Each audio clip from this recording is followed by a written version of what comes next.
Namaste. Welcome to the Learning Lens by Vyuha Learning Labs, where we explore conversations around education, learning, and how children, the ideas that shape children who grow today. So, today we have somebody special with us. We have Charanya Kumar. She's the founder of Chittam. Chittam is a super interesting organization. When I was learning about Chittam, I had so much fun in understanding the kind of games that they create. So Chittam is a creates board games and learning experiences around Indian culture, philosophy, and wisdom traditions. Their work focuses on helping children build focus, emotional strength, and rootedness in engaging ways. So it's through games that they enable all of this for children. So Charanya ji, after working for several years in corporate and global companies, she moved into the education space to build more meaningful learning experiences for children. So in today's conversation, we'll talk about everything on mindful learning, on Indian knowledge systems, on what it means to raise grounded children in today's fast-moving world. So namaste, Charanya ji, a warm welcome to you to our podcast, and I'm really looking forward for our conversation today. Namaste, Aishwarya ji. Thank you so much for having me. It's so lovely having a conversation with Vyuha Labs. I've been following your journey for a while now. Thanks for having me over as a guest. It's our pleasure. So looking forward to learn so much from you. So let's deep dive into our conversation. Yeah. So my first question, I think probably would have heard it from a lot of people. You've done your masters from INSEAD. It's like one of the top universities in the world, and you've worked in a lot of global organizations. So from consulting to strategy, you've moved into another direction today. Today you're working with education. You came back to India to start Chitam. So how did that shift happen to you? Um, so, very interestingly, people think of these as two different worlds, but in my head, it has always been a very gradual progression, if I may say. So for Okay. me, it has been that I went abroad. I was very interested in board games and gaming and all that. So I've always been that kind of a person who loved to play, and Hmm. I was very interestingly, I was never an outdoorsy person. I never stepped out of my house. Summer holidays meant sitting inside and playing all the time or reading books. I was quite nerdy in that sense growing up. And in my household, we always used to play. And it was not only when I was a kid, as recent as, yesterday, my father, mom, husband, and I, we were sitting and playing cards, right? So That's very for us, the beautiful way of coming together of the family was through games, be it a carom, be it card game, be it a board game, whatever it is.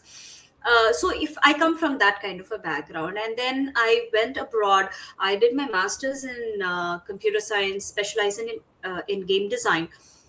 Following that, I was working there. I think I was learning a lot of things, as you rightly said, about strategy consulting and all of that. And of course, MBA gave me that big boost. But deep inside, every time I was getting exposed to a new way of life, to a new education system, deep inside I always felt, okay, why didn't we have this in India? What can I do to bring this to Indian kids? It was always a question that was deep down. And at some point, I think 2017, I said, enough is enough. I really wanted to go back. And that was the time when my husband and I were planning to put our roots somewhere. And for us, putting roots anywhere else in the world was just not an option. We Hmm. never thought we could settle anywhere. There was always that calling to come back to our nation. And we also were very particular that we wanted our children to grow up with grandparents. While grandparents could travel there, it does not the same thing as us being here and the child being raised by the grandparents. So that's how the whole thing started. And when I came back to India, I had zero clue about the education system. I didn't know where we were. So I started exploring, and the exploration and my own reflection led to Chitam's birth, I would say. Wow, that's that's super important. Like especially somebody like you who have you've tested everything around the world, and then when you realize that like this is where this is what is needed in today's context, in the way the world is heading, and you actually like starting off something is brings about a lot of change. It can create a lot of impact. See, there's a boon and bane to it, right? Like people would say that, oh, you have experienced everything, you've tasted everything, and hence you're like, you just, don't want the other things and you've come back to India. But Ah, what they fail to understand is that it's only because I've tasted, I'm able to say this, correct. right? People will, it's like the chicken and egg story which people keep arguing. So but I am very strong in my foundation, and I come back very strongly saying that yes, I have looked. I'm not here to say you should not experience other cultures. I am not here to say you should not step out of India and make a living or anything. But wherever you are, you have to carry your roots. That's what I'm Hmm. here to say. Hmm. Very well put. So, yeah. So when you told wherever you go, you need to have your roots with you. Uh, that brings me to my next question. So in your website, when I was reading up about you, you've mentioned that when you were working with schools, after you came back, you heard children, as young as let's say 13-year-olds were talking about depression. Hmm. So why did you think that? I mean, there are so many options out there, but why did you think culture is the answer to it? Like, how do you think culture can help children with that? And what would happen if somebody who's the otherwise, like they're they go out, they're doing everything else, but if they don't have that cultural rootedness, then what do you think is exactly missing? Very, very beautiful question, and very beautifully articulated. Okay, why culture? Why is culture an answer to the problem? But before that, let me give you some data points, right? Okay. Look at World Health Organization. They are saying that 1 in 7 adolescents globally experience a mental health disorder. Okay, Okay. which basically means they are not able to handle the pressures of life. That's the simplest way of putting it. The second thing, you have the NIMHANS in India. They are also suggesting, or they have recorded saying 20% of children in India are going through mental health problems, and the practitioners are saying 20% seems low. Okay. Okay. And we also know that clearly the amount of time children are spending with the screens is going high, super high. Correct. On an average, children are spending anywhere between 3 to 5 hours. Okay, that's what the studies are telling. Okay, Mm-hmm. now what are these things creating? Okay, let's look at that way. What are the problems that are creating all these? Number one is low resilience, Hmm. right? Number two is there is that constant comparison. When Hmm. I was Yeah. growing up, the comparison was only with the girl who sat next door, about whom I knew quite decently well. Okay, I knew about her parents and all that. Now the comparison is with someone living thousands of miles away in a completely different culture, who has very, very different upbringing and value system. So the comparison is just blowing out of proportion, right? That's what is happening. The third is there is a constant need for external validation. And I'm seeing this even with some of the interns who come to me, right? Who are Hmm. much younger, who are just starting their life out. They want a validation from me, even for a line of email that they're writing to a customer. That is how much of a validation they are requiring.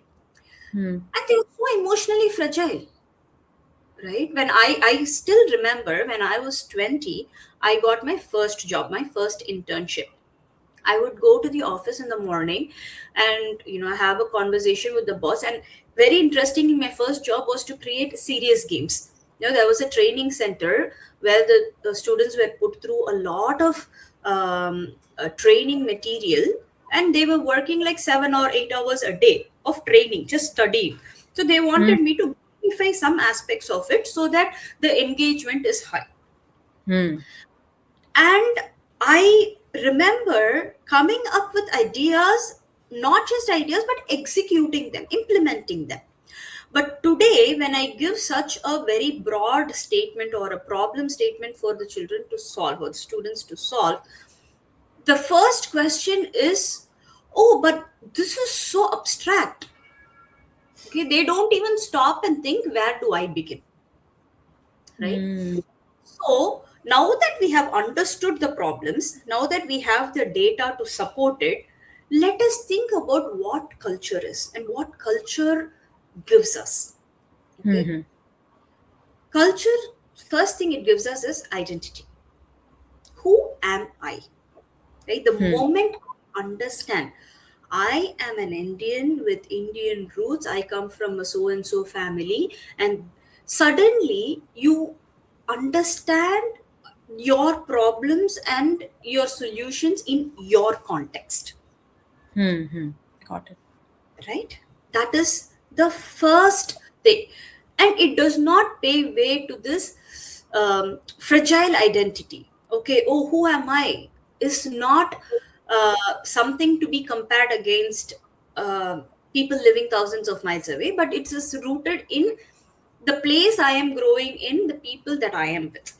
Okay, Hmm. this does not mean you should not have dreams to be bigger than who you are. It just means understanding your reality of who you are and where you are from. That is one. Hmm. The second is there is a solid belonging when you understand your culture. Okay. So look Got at Indian civilizational stories, right? Take any story from Etihasas and Puranas and anything in our cultural stories, there's one underlying theme, which is we are all part of something bigger. Hmm. Hmm. Hmm. Right now, that bigger thing, you call it atman, you call it nature, you call it god, whatever you call it, but ultimately Indian culture says that we are all part of something larger, something so big that you can't even understand. When you realize that you are a speck in the system, when you realize that you are actually a part of the whole, suddenly your loneliness disappears. Hmm. Hmm. Only when you think, oh my god, this is my battle, I'm fighting this battle, I, suddenly you Hmm. feel you are isolated from the system, right? Correct. Hmm. That's the second thing that the culture gives, belonging, belonging to Yeah. a bigger part of things. The third thing, more practical thing that our heritage, our traditions give is tools. Hmm. Okay, see, look about it this way, right? Our tradition never ever promised a life without problems. Hmm. Always told us life will be like this, life will be with problems. The question is, how do you deal with it?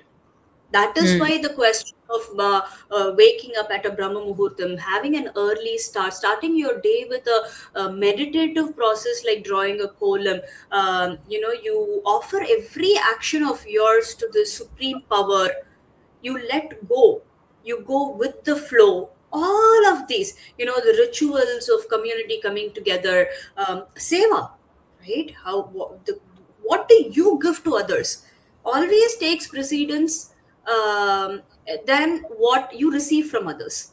Hmm. Mantra Hmm. japa, okay, for the focusing of your mind, storytelling, all of these are so important. These are not just things people did, but these are tools to deal with that problem filled life. And it Hmm. was so beautifully weaved into our life, which we have lost, and we are looking for solutions outside. And Hmm. I Hmm. think this Absolutely. is the reason why I feel our culture, not any culture, right? I am very particular about how Indian culture will help, especially our Indian children, to Hmm. come out of whatever problems we are seeing with the childhood these days. Hmm. Okay, that's so well articulated.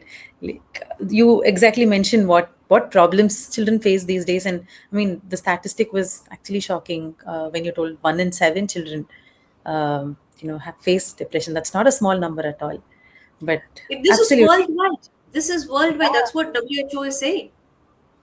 correct. That's insane. Like we do hear about it, but the number is huge.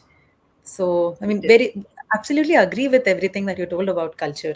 It uh, it gives you a reality of the context that you're living in, and very super important when, especially we have availability, or it's so much easy for us to access. Anything is available in minutes. If you have to know anything, it's just like one click away.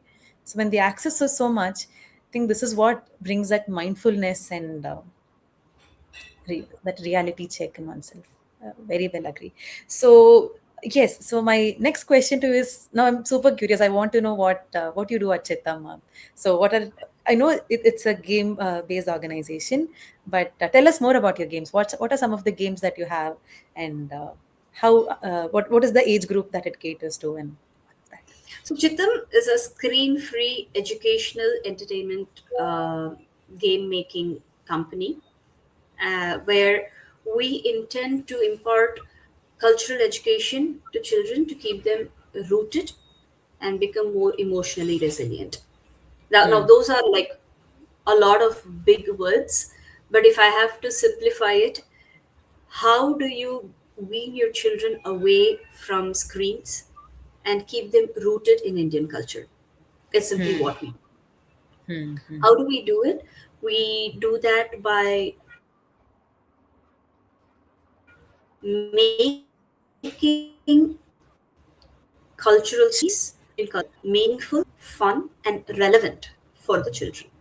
Right? We have multiple games that we have created. We have a total of 22 products. We've created 22 products so far. And Hmm. the range of the products will surprise you. So we target children between 2 and 16. We cater to them. And for a 2-year-old, how we teach culture is through very fun, pretend play, just by introducing characters. For a child who is 2, Hanuman and Superman are the same, right? Hmm. They don't know to differentiate the two. So it really depends on who you want to position as the superhero to your child. So there is a lot of onus on the parents to position and inculcate those cultural values.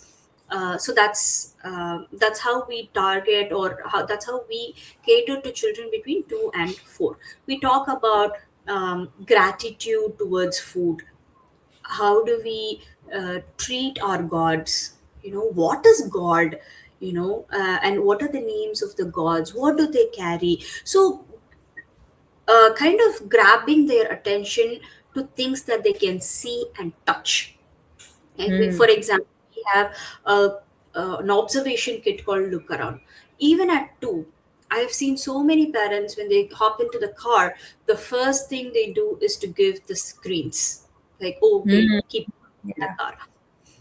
But how can we go away from that? So the way we do it in Chitam is we have come up with this Look Around kit, which is full of observation flashcards. You scan the flashcard that's going to read an audio story about that particular object. And these are Hmm. all cultural objects that you see around. It could be a temple gopuram, it could be an electric train, or national emblem, anything that they can just spot here. Now they are listening to the story, but we also give them a bingo style booklet. So they are observing around them and trying to, spot these, ask questions about these. And we give a booklet for parents to have conversation about these objects to the children. So that's one Hmm. example. We have a pretend play kit called Naivedya, where Hmm. children actually make their own naivedya for the gods and offer it to the gods as a pretend play. And then that comes with a Vahana race, a board game where we say, okay, this Vahana is going to take this naivedya to this god. Let's see which Vahana is going to win the race, right? So In the process they are developing their gross motor skills, fine motor skills, learning to count, and all of that is there, but still they're all rooted in our culture.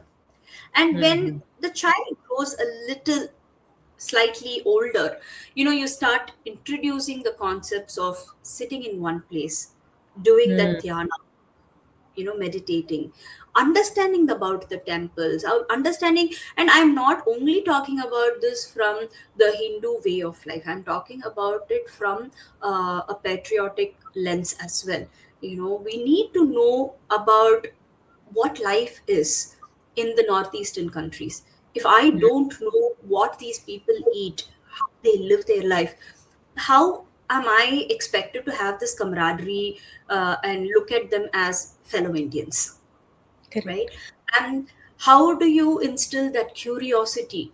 That so many kids are now more excited about going. Oh, I want to go to Paris. I want to go to London. I want to learn about this. I want to go to the British Museum. How many children come and say, I want to go to Arunachal Pradesh and see how the tribes live there. I want to go there and learn about the Ahom dynasty.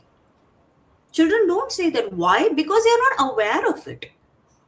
So Hmm. that is the age where we introduce all of those cultural differences, but also the underlying thread that connects us. As they grow slightly older, we talk about various monuments, we talk about how science and math was treated in India, a lot of things. And then we talk about constitution. So we have a beautiful board game based on Indian constitution called Samvidhan.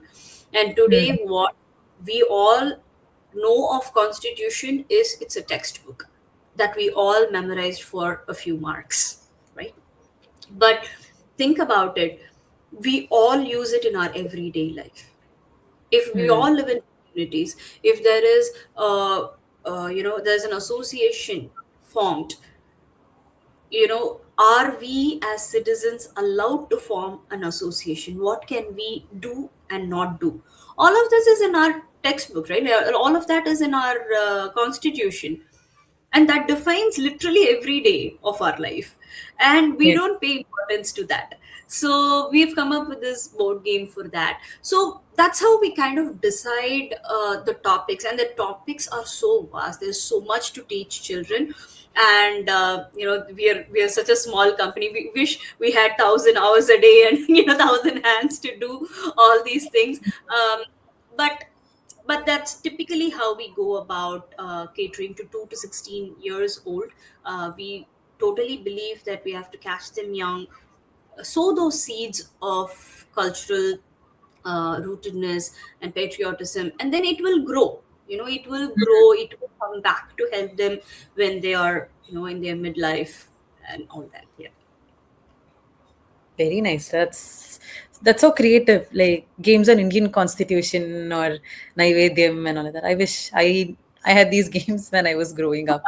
I know I I hear that a lot from people. So that my answer to that is all our games are family friendly. It can be played by adults and children and also senior citizens. I've had a oh, lot of grandparents come and say, "Oh, I didn't know about this. This is so interesting. I play it."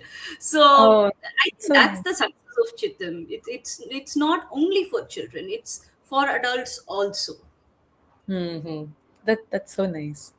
So now I'm more curious to understand, like, what is the thought process that goes behind the games that you decide? So, for example, let's say you choose to take some episodes from Mahabharata and turn it into a game. So, what is the design thinking that goes behind that process, and like, what is the end goal that you're trying to achieve once the child plays that game? That's a very nice question. See, any game that we create, it usually starts from what is it that we want them to learn, Hmm. right? But beyond learning, we focus on experiencing it. Hmm. I'll give you an example of the game of Mantra. So I saw a gameplay that I absolutely loved. And I looked at the gameplay and I said, but the content of this gameplay is so raw. I mean, it's not teaching children anything, it's not letting them experience anything. Can we apply something from our culture so it lets them experience something completely different? So that's Hmm. how the concept of Mantram game was born. So in this game, we take only one shloka. Okay, the first we have taken the shloka of Lord Rama. Okay. Ramaya Ramabhadraya Ramachandraya Vedase. And we have a very short write up of what is the meaning of the shloka. And children Hmm. start playing, and adults also. So when they start playing, they keep reciting the same shloka, one word at a time. And when I say one word, I also open a card. Now, the cards are a combination of the and repetition of the same words, right? But they're Okay. not in the same order. But the sloka, when we say it, we have to say it in the same order of words. So I have to say Ramaya, Ramabhadraya, Ramachandraya, Vedase, so on. So when Correct. I open the cards randomly, but I say the shloka in the order, at some point, at randomly, what I say and what I open will be the same. And at that Hmm. time, all of us have to be alert and slap the card, one on top of another. Okay, so the Oh. last Okay. person to slap the card is going to take the entire pie. Now, this gameplay is like super simple on the outset, but what it teaches you is it teaches you the shloka. Okay, Hmm. although we say that you keep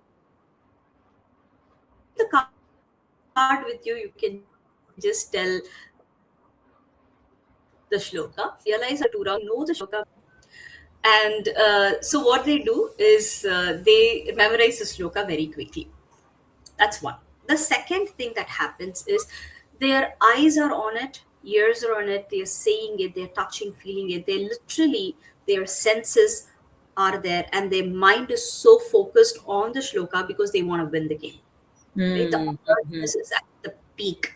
And there is adrenaline rush. When that, why do we all remember such amazing memories of going in on the roller coaster ride, or happy things? That's because of all the hormones that secrete, right? All your oxytocin and serotonin that gets secreted.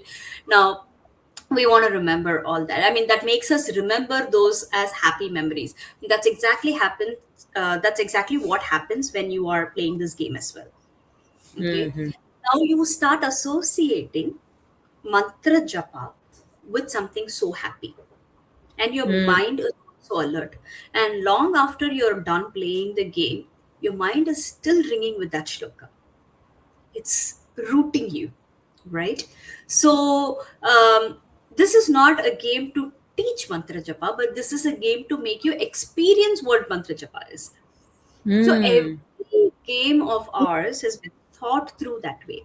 We have another game called Narada Not 7. It's um, a case game like your Sherlock Holmes, where we Hmm. give cases to solve, and the player becomes Naradji to solve the cases. But what is it that they are solving?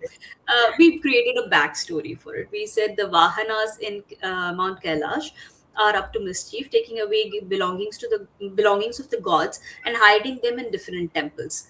It is the player who has to find and help the gods get back their things, right? So suddenly, from a child's point of view, like, oh, I'm going to help the gods.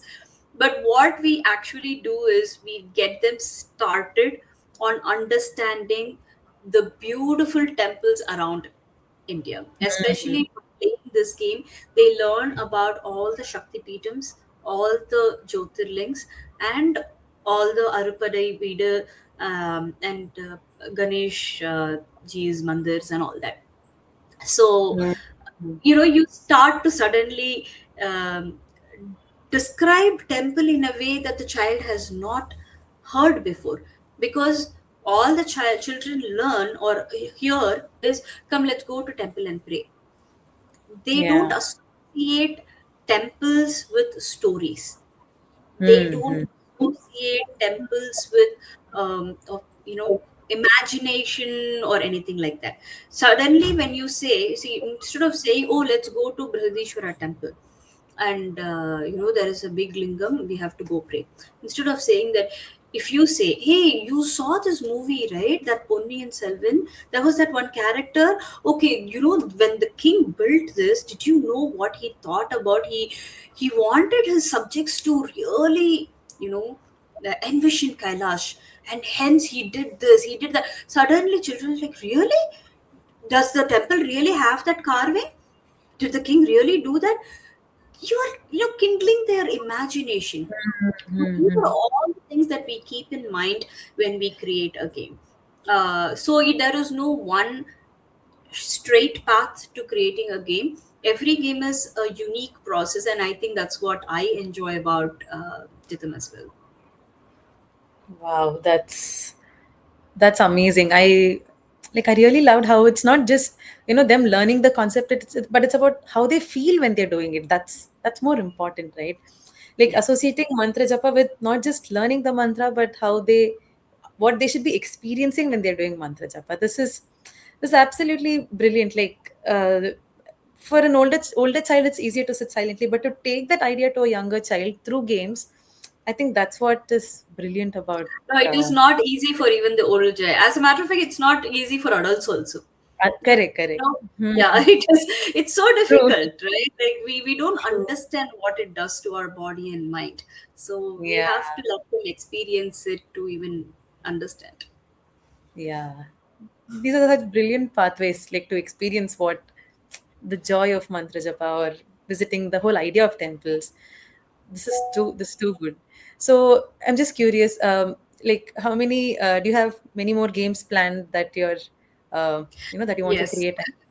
Okay, See, we always keep releasing new games every quarter. So every three okay. months, you can see new games, and that's one of the reasons why Chitam has been able to create about 22 games in just a span of 3 years.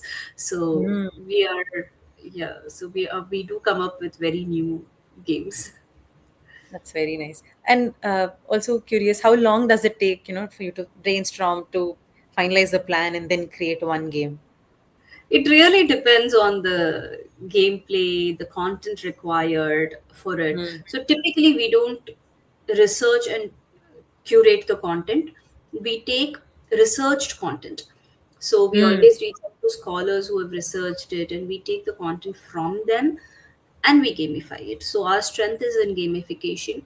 So it really Hmm. depends on how intricate we want the artwork to be, how much of a content is there. Like for example, Samvidhan took us a very long time because we had to literally take a lot of things from that huge book Hmm. to build a game on constitution, right? So it varies from game to game. Okay. So my next question is, to understand how was your feedback from children? Like, is it easy that children, easily engage with the Indian games or Indian knowledge systems? Because today, as you were mentioning, children are dragged in 100 different directions. They have so many distractions, so many things that can pull them, in different ways. So, what do you think about a child's readiness to engage with Indian games or Indian knowledge systems? How easy or how difficult has it been in your experience? I think this is not a readiness problem, honestly. I think Okay. this is a relevance problem. Mm. See, Mm-hmm. today, if you look at it in a different way, a child is able to follow, 10 episodes with complex characters and everything on a screen. So, again, the attention deficit is there only when the meaning is lacking. Hmm. Hmm. Hmm. So think about it that way. And we have also seen, again, going back to some of the studies and reports given by UNESCO. In this case, they are saying that a learning which is rooted in culture, in the local culture, actually improves engagement. It improves emotional security, is what they argue, and retention. So Hmm. um, I think that's where the beauty lies, right? A child is a child, and children are always ready to learn because they are basically, their brain is developing and they are just sponges. They just absorb what we show. The child should be meaningful and relevant. The moment we do that, they are very excited and they Hmm. want to learn. So that is where the problem, um, to solve comes, right? Like our goal is, our attention should be to bring this in front of children. The moment you put it in front of children, they take it and they run with it. Because I have Got seen it. children who've been so stuck to phones come to me and say, Auntie, you know what? When you gave me this game, I played with my whole family, and my daddy did this, my mommy did this, my grandpa did this. It was so funny. I have Hmm. and especially when children say that to me out of the blue, I always ask them to repeat and I take a video and keep it. Because for me personally, also, that gives me that joy. Every morning I wake up and I'm like so thrilled to come to work because of that joy. Um, so, um so it is about giving the right meaning, the right relevance to the right age. If you go and sit and talk about, let us say, reflection and questioning and all that to a 7-year-old, they're not going to understand. Hmm. As a simple topic, right? How you explain this complex concept of dharma and karma and punarjanma to a 2-year-old has to be different from how you explain to a 7-year-old and to a 14-year-old. Okay, at Hmm. different ages you tell different stories. You make them, sometimes you make them relate to it, sometimes you just want them to understand it as just an information. After that, it kind of turns into a knowledge, and then it becomes a wisdom. Hmm. And that is something that we all have to differentiate. What is an information, what's knowledge, what is wisdom? Very Hmm. important. So if we are able to do that correctly, I think there is no problem in reception from children. Hmm. Hmm. Okay. Yeah. So, okay. So my next question is to understand, uh, to understand this. So, like India already had a lot of its traditional games, right? Like Chaupat, Pachisi, Moksha Patam. We have had our own local games as well. So, but again, these days even those games are not being played a lot because of children engaging in tech a lot. So even like those also need to be revived. So instead of you chose this format where the wisdom or the ancient philosophies like stories from Puranas or Aritihasa and like all of our stories, you try to make them into board games using the methodologies of modern games. So why did you choose to do that? Um, yeah. There are two reasons. One is there are people reviving that already, Hmm. and they are doing a phenomenal job. In fact, those are people that I look up to. And No. I'm like, oh my God, they did it. I should probably follow their footpaths and uh, do something as great as they have done. The second reason is the relevance. Hmm. Okay. Now, instead of me going back and saying, uh, play, for example, Pachisi instead of Uno, right? I am trying to say, play Uno, but this is a game that plays just like Uno, but with a Hmm. different content. Let's see how you play that. The moment I challenge the child saying that, oh, you know this gameplay, okay, why don't you play this? They're like, ah, I can do it. And then suddenly something sparks. I was like, it is the same, but it's not the same. Hmm. Hmm. Hmm. Like this funny phrase that we all say, same but different. Yeah. It's Yeah. very popular in Thailand.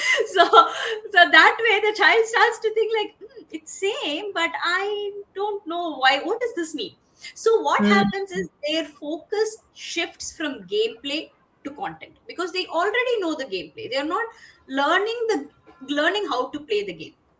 Hmm. Hmm. Whereas Hmm. when I reintroduce, traditional things, they are more focused on the gameplay. Of course, there are so many benefits, or such amazing things that come out of Pachisi or Moksha Patam and all that, right? But what I am trying to do is make it relevant, bring more content into the game. The depth of the content is definitely what sets Chitam apart as well. Hmm. Right? So those are two different paths, but I think all of us are trying to revive, what has been lost. So in that sense, we are all very doing the same thing. Got it. Got it. And what about some of the parents or like teachers who have this notion that games are, this fun time, books, and that is the academic time. So many of them have this notion in their mind. So what do you have to tell them? Because in your games, there's so much content that children are learning through games.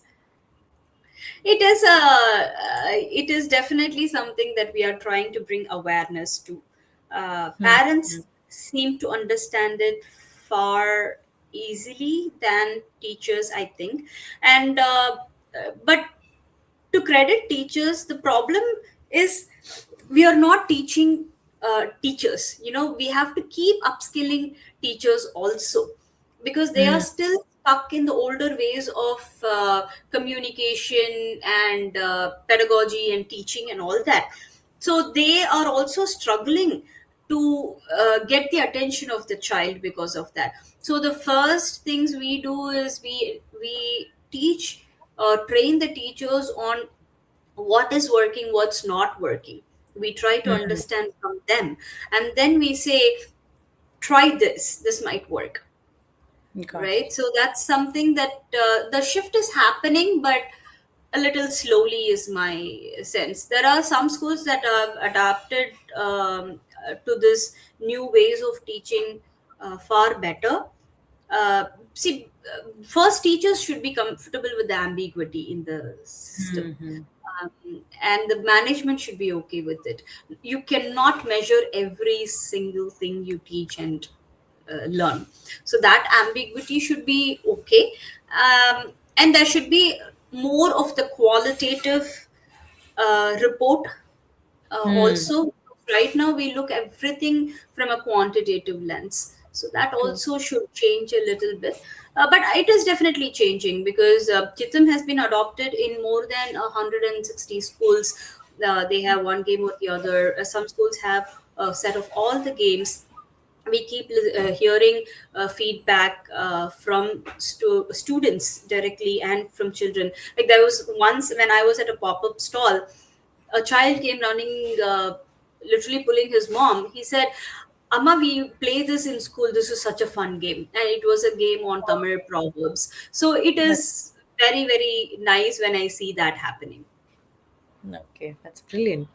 So, what about schools? Like, how do schools implement Chittam's games? Is it during their free play or uh, any other times? How is it implemented?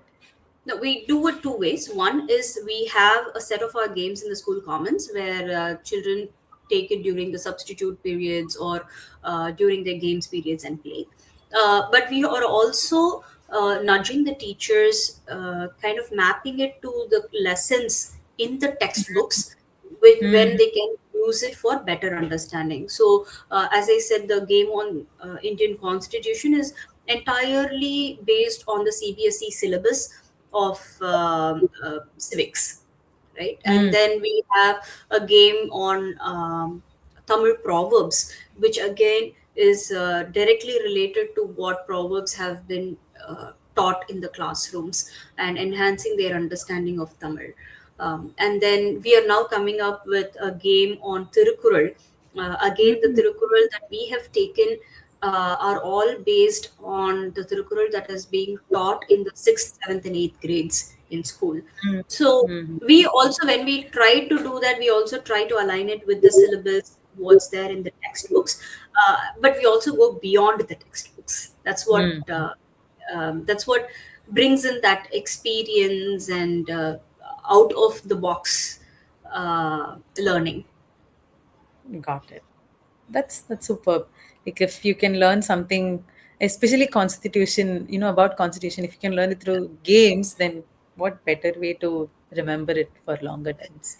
True. Do you face any resistance from schools? Any, like, probably, let's say, time, or any notions? What do you hear from schools? How easily do they adopt Yes. No, no, these it's things? not very easy. See, schools have never been an easy market, if I may call them that. And that is Mm. because of multiple reasons. Because schools as an institution have a lot of stakeholders, and they have to cater to all of them. And they cannot make sudden changes also. So we have to understand where schools come from, why it works, why it doesn't work. So when we propose to schools, we try to project, or we not project, but we try to tell schools how easy it is to implement Chitam games, because Hmm. our goal is not to add to the work of the teachers, right? Teachers are already struggling, they have so much on their plate, starting from doing their lesson plans, to teaching, to measuring the impact, learning impact, to correcting new I mean the papers, the answer sheets, to doing a lot of other things in the school. And they have lost the agency also, right? When Hmm. I was studying, teachers had 100% agency. They Hmm. were given the freedom to choose how to respond to a certain child. An Correct. unruly child, a very demure child, they knew how to handle the teachers, and they had the agency to work with that. Today teachers don't have agency. There are so Hmm. many restrictions on teachers, and they don't know what to do. Sometimes they just let go and, like, okay, I don't know how to handle the situation. They're not even being equipped, or they are not being taught how to handle the situation. Okay, I can't do A, but how else do I do it? It's not something that schools are focusing on. So Hmm. we go in as this partner who can help teachers alleviate some of the stress, so that they can achieve what they want to achieve. And it is done through a mode which children appreciate. So Hmm. it's like a Hmm. win-win situation. So it is definitely difficult for schools to accept and process what we are doing.